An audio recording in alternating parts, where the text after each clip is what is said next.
Hello student. आज का मेरा टॉपिक है पॉलीन्यूक्लियर हाइड्रोकार्बन्स।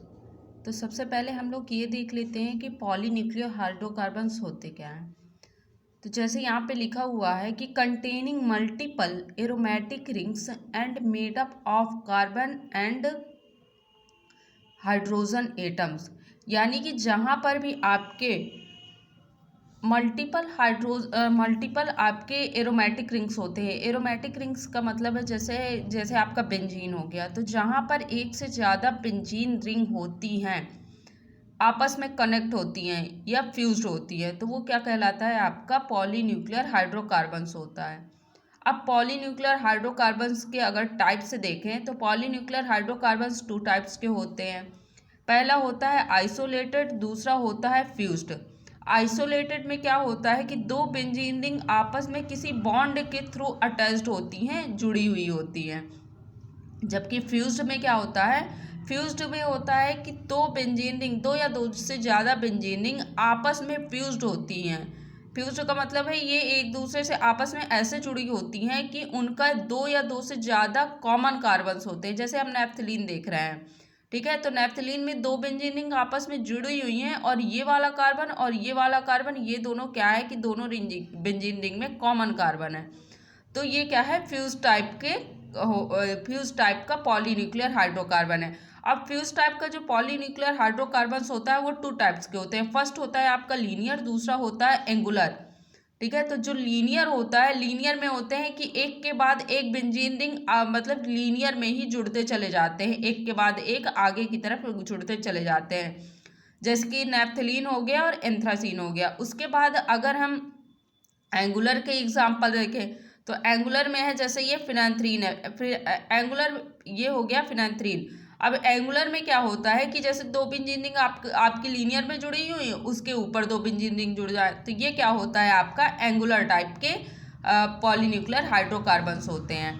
तो इसके बाद हम देखते हैं कि नैप्थलीन, इसके बाद हम एक एक करके सारी जो आपके सिलेबस में जो जो भी कंपाउंड हैं, जैसे आपके उसमें है नैप्थलीन है, एंथ्रासीन है, तो हम क्या करेंगे, सभी का एक एक का डिटेल में देखेंगे। ठीक है, तो यहाँ पर हम सबसे पहले देखते हैं नैप्थलीन। ठीक है, तो हम सबसे पहले देखते हैं नैप्थलीन। तो नैप्थलीन क्या होता है, नैप्थलीन एक आपका क्या है, नैप्थलीन आपका एक ऑर्गेनिक कंपाउंड है और नैप्थलीन आपका एक पॉलीन्यूक्लियर हाइड्रोकार्बन भी है, जिसका मॉलिक्यूलर फॉर्मूला होता है C10H8। इसका स्ट्रक्चर ये जैसे आपको दिखाया गया है, ठीक है, तो ये आपका दो बेंजीन आपस में फ्यूज होती हैं, तो ये इसका नैप्थलीन का स्ट्रक्चर होता है। इसके अगर कार्बन से देखें तो 1 2 3 4 5 6 7 8 9 10 कार्बन्स होते हैं, हाइड्रोजन होते हैं। यहाँ पर देखो 1 2 3 4 5 6 7 8, ठीक है, एक आपके हाइड्रोजन्स हो गए। उसके बाद यहाँ पे अगर इसका हाइब्रिडाइजेशन देखें कि यहाँ पे हर एक कार्बन का हाइब्रिडाइजेशन क्या होगा, तो अगर यहाँ पर देखें तो इस कार्बन का हाइब्रिडाइजेशन क्या होगा, आपका sp2 होगा। ठीक है, जैसे हम अगर नॉर्मली हाइब्रिडाइजेशन निकालना देखें तो जैसे हम यहाँ पर ले रहे हैं आपका मेथेन, मेथेन का हाइब्रिडाइजेशन क्या होता है, sp3 होता है। sp3 क्यों होता है, क्योंकि हाइब्रिडाइजेशन में हम क्या करते हैं, बॉन्ड काउंट करते हैं। तो यहाँ पर जब 4 बॉन्ड होते हैं तो 4 बॉन्ड के लिए उसका हाइब्रिडाइजेशन आपका sp3 होता है। 3 बॉन्ड के लिए आपका क्या होता है, हाइब्रिडाइजेशन sp2 होता है। 2 बॉन्ड्स के लिए sp होता है। तो अगर यहाँ पर देखें तो यहाँ पर जैसे हम मेथेन में देख रहे हैं तो मेथेन का हाइब्रिडाइजेशन, इस वाले कार्बन का हाइब्रिडाइजेशन आपका sp3 है, क्योंकि यहाँ पर 4 बॉन्ड्स पाए जा रहे हैं। लेकिन यहाँ पर क्या है, यहाँ पे जैसे ये कार्बन है, इस कार्बन का हाइब्रिडाइजेशन sp2 होगा, क्योंकि यहाँ पर आपके 3 बॉन्ड्स पाए जा रहे हैं। देखो हम यहाँ पर डबल बॉन्ड को सिंगल बॉन्ड ही काउंट करेंगे, क्योंकि जहाँ पर भी हाइब्रिडाइजेशन होता है तो हाइब्रिडाइजेशन में डबल बॉन्ड और ट्रिपल बॉन्ड को सिंगल बॉन्ड ही काउंट किया जाता है। इसलिए इस कार्बन में अगर देखा जाए हाइब्रिडाइजेशन के लिए बाउंडिंग तो 1 2 3 होगी। तो यहाँ के इस कार्बन का हाइब्रिडाइजेशन आपका sp2 हो गया। ठीक है, इस वाले कार्बन का भी हाइब्रिडाइजेशन sp2 होगा, इसका भी हाइब्रिडाइजेशन, यानी कि इसके हर एक कार्बन का जो हाइब्रिडाइजेशन होगा वो आपका sp2 होगा। तो नैप्थलीन का हाइब्रिडाइजेशन हो गया sp2। उसके बाद इसका रेजोनेटिंग स्ट्रक्चर देख लेते हैं कि इसका रेजोनेटिंग स्ट्रक्चर क्या होता है। तो जैसे हमने आपको बताया कि जैसे बेंजीन क्या करता है, रेजोनेटिंग स्ट्रक्चर शो करता है, यानी कि ऐसे कंपाउंड जो आपके साइक्लिक होते हैं और जिनमें डबल बॉन्ड और सिंगल बॉन्ड अल्टरनेट पाया जाता है, वो सभी क्या करते हैं, रेजोनेटिंग स्ट्रक्चर शो करते हैं। तो जहाँ यहाँ पर नेफ्थलीन भी क्या है, नेफ्थलीन में दो बेंजीन आपस में फ्यूज्ड है और इसमें भी डबल बॉन्ड और सिंगल बॉन्ड अल्टरनेट पाया जा रहा है, इसलिए ये भी क्या करेगा, ये भी आपका रेजोनेटिंग स्ट्रक्चर शो करेगा। तो देखो रेजोनेटिंग स्ट्रक्चर शो करने के लिए सबसे पहले इस वाले बेंजीन रिंग में बॉन्ड का डिलोकलाइजेशन होगा, तो ये वाला बॉन्ड इधर शिफ्ट हो जाएगा, ये इधर शिफ्ट हो जाएगा, ये इधर शिफ्ट हो जाएगा, तो हमें इस तरह का क्या है, एक रेजोनेटिंग स्ट्रक्चर मिल जाएगा। उसके बाद इस वाले बेंजीन रिंग में ये वाला डबल बॉन्ड इधर शिफ्ट होगा, ये वाला बॉन्ड इधर शिफ्ट होगा, ये वाला बॉन्ड इधर शिफ्ट होगा, तो इसका दूसरा रेजोनेटिंग स्ट्रक्चर हमें ये मिल जाएगा। यानी कि अगर हम यहाँ पर देखें तो हमें तीन क्या मिल रहे हैं, आपके रेजोनेटिंग स्ट्रक्चर नेफ्थलीन के मिल रहे हैं। उसके बाद देखो ये क्या है, आपका रेजोनेंस हाइब्रिड है। रेजोनेंस हाइब्रिड क्या होता है, जब ये वाला बॉन्ड आपका ना पूरी तरह से टूटता है और न ये वाला बॉन्ड, इधर जो बॉन्ड बनना है ना वो पूरी तरह से बनता है, यानी कि ये वाला बॉन्ड आपका पार्शियली ब्रेक हो रहा है, ये वाला बॉन्ड आपका पार्शियली बन रहा है। तो ये जब कोई बॉन्ड ना पूरी तरह से टूटता है और जब कोई बॉन्ड ना पूरी तरह से बनता है, तो इस तरह के जो स्ट्रक्चर्स आते हैं उनको हाइब्रिड बोलते हैं। तो ये क्या है, आपका रेजोनेटिंग हाइब्रिड है। ठीक है, अब इसके बाद हम देख लेते हैं कि नेफ्थलीन की फिजिकल स्टेट क्या होती हैं, नेफ्थलीन की फिजिकल प्रॉपर्टीज क्या क्या होती हैं। तो जैसे मैंने आपको पहले ही बता दिया कि नेफ्थलीन का मॉलिक्यूलर फार्मूला C10H8 होता है, मॉलिक्यूलर वेट इसका होता है 128.17। कलर होता है इसका वाइट कलर का, ये क्रिस्टलाइन और कलरलेस टू ब्राउन सॉलिड होता है। ठीक है, अब देखो यहाँ पर वाइट भी लिखा हुआ है, कलरलेस भी लिखा हुआ है, तो वाइट और कलरलेस में फर्क होता है। वाइट जैसे आपका चूना हो गया, कलरलेस यानी जैसे आपकी फिटकरी हो गई, शक्कर हो गया, ये क्या है, आपका कलरलेस है।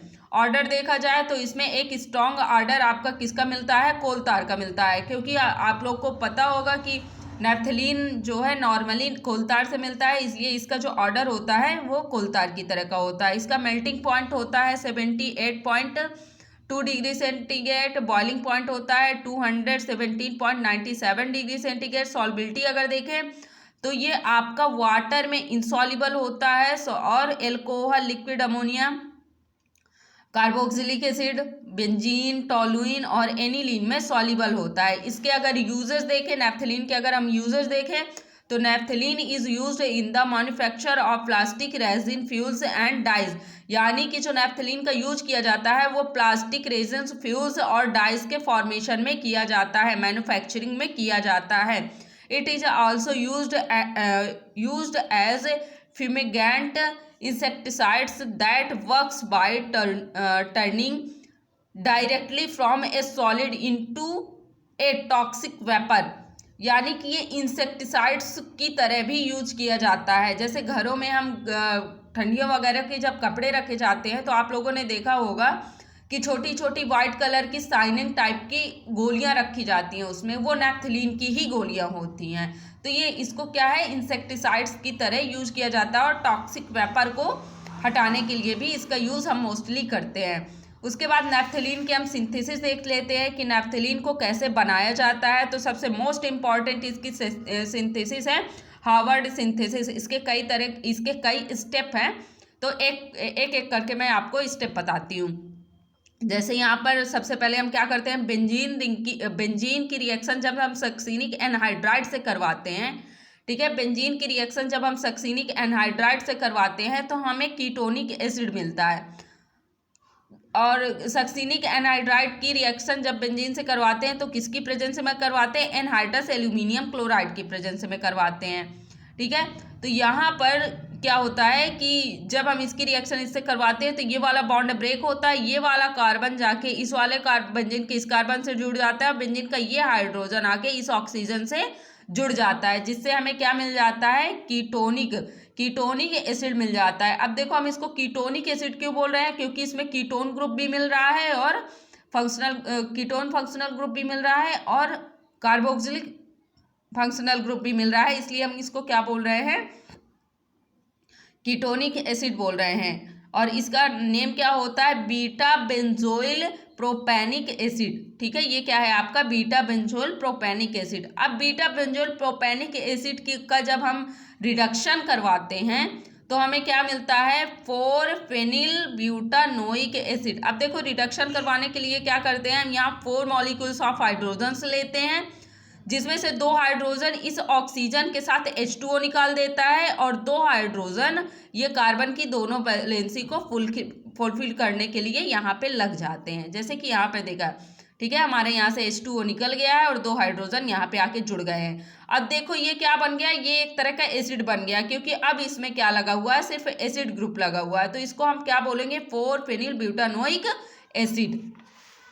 ठीक है, अब हम क्या करते हैं, 4 फिनिल ब्यूटानोइक एसिड की रिएक्शन फास्फोरस पेंटाक्लोराइड से करवाते हैं। तो फास्फोरस पेंटाक्लोराइड से जब हम रिएक्शन करवाते हैं तो 3 molecules of chlorine and 1 molecules of phosphorus यहाँ के एक ऑक्सीजन को लेके POCl3 निकाल देता है और 2 मॉलिक्यूल्स जो बचते हैं उनमें से एक मॉलिक्यूल क्लोरीन का हाइड्रोजन के साथ HCl निकाल देता है। लास्ट में एक क्लोरीन का एक मॉलिक्यूल जो बचता है वो इस कार्बन से जाके अटैच्ड हो जाता है, जिससे कि हमें क्या मिल जाता है, ब्यूटाइरिल एसिड मिल जाता है, ब्यूटाइरिल क्लोराइड, एसिड नहीं क्लोराइड। ओके, अब हम क्या करते हैं, ये जो हमें ब्यूटाइरिल क्लोराइड मिला है, इस ब्यूटाइरिल क्लोराइड की रिएक्शन हम किससे हम इसका क्या करवा देते हैं, एनहाइड्रस एल्यूमिनियम क्लोराइड की प्रेजेंस में इसको हीट करते हैं। तो जब हम इसको हीट करते हैं तो यहाँ से आपका क्लोरीन निकल जाता है। क्लोरीन क्या होता है, निकल जाता है, इसके एक हाइड्रोजन के साथ यहाँ पर क्या है, बेंजीन का एक हाइड्रोजन लगा होगा, उससे ये क्लोरीन आपका निकल जाता है, क्लोरीन और HCl यहाँ से निकल जाता है और ये कार्बन इस वाले कार्बन से अटैच्ड हो जाता है।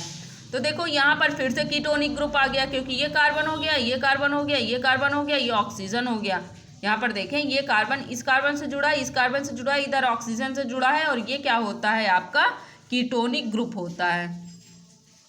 ये आपका क्या है, कीटोनिक ग्रुप है। तो ये यहाँ पे कीटोनिक ग्रुप हो गया। अब इस कीटोनिक ग्रुप की क्या करेंगे, ये जो हमें साइक्लिक कीटोन मिला है जिसको हम क्या बोलते हैं, टेट्रालोन बोलते हैं, तो इसका हम फिर से क्या करवा देते हैं, रिडक्शन करवा देते हैं, क्योंकि ये हमें ऑक्सीजन नहीं चाहिए, हमको इस ऑक्सीजन को हटाना है, तो हम क्या करते हैं, इसका रिडक्शन करवा देते हैं। जब इसका रिडक्शन करवाएंगे तो ये ऑक्सीजन क्या करेगा, हाइड्रोजन के साथ H2O निकाल देगा और ये 2 वैलेंसी आपकी कार्बन की मतलब बच जाएंगी। तो इनको फुलफिल करने के लिए यहाँ पे आपका हाइड्रोजन लग जाता है फुलफिल करने के लिए, तो ये क्या बन जाता है आपका टेट्रालीन बन जाता है। अब देखो हमें यहाँ पे डबल बॉन्ड चाहिए, क्योंकि हमें नैप्थलीन चाहिए और नैप्थलीन में यहाँ क्या होते हैं, डबल बॉन्ड्स होते हैं, तो हमें इस वाले और इस वाली पोजीशन पे डबल बॉन्ड चाहिए। तो डबल बॉन्ड लाने के लिए हम क्या करते हैं, इसका एरोमेटाइजेशन करवाते हैं।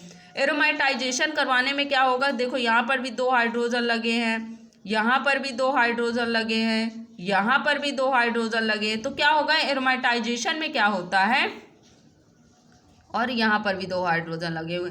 एरोमेटाइजेशन में क्या होता है कि इस कार्बन, इस कार्बन, इस कार्बन और इस कार्बन, इन चारों कार्बन से एक एक मॉलिक्यूल ऑफ हाइड्रोजन निकल जाता है, यानी कि आपका 2 मॉलिक्यूल्स ऑफ हाइड्रोजन निकल जाता है। जब 2 मॉलिक्यूल्स ऑफ हाइड्रोजन निकल जाता है तो हमें यहाँ पे क्या मिल जाता है, नैप्थलीन मिल जाता है, क्योंकि जब यहाँ से हाइड्रोजन निकल जाएंगे तो यहाँ पर और यहाँ पर क्या आ जाता है, आपका डबल बॉन्ड आ जाता है, जो आपका नैप्थलीन का स्ट्रक्चर है।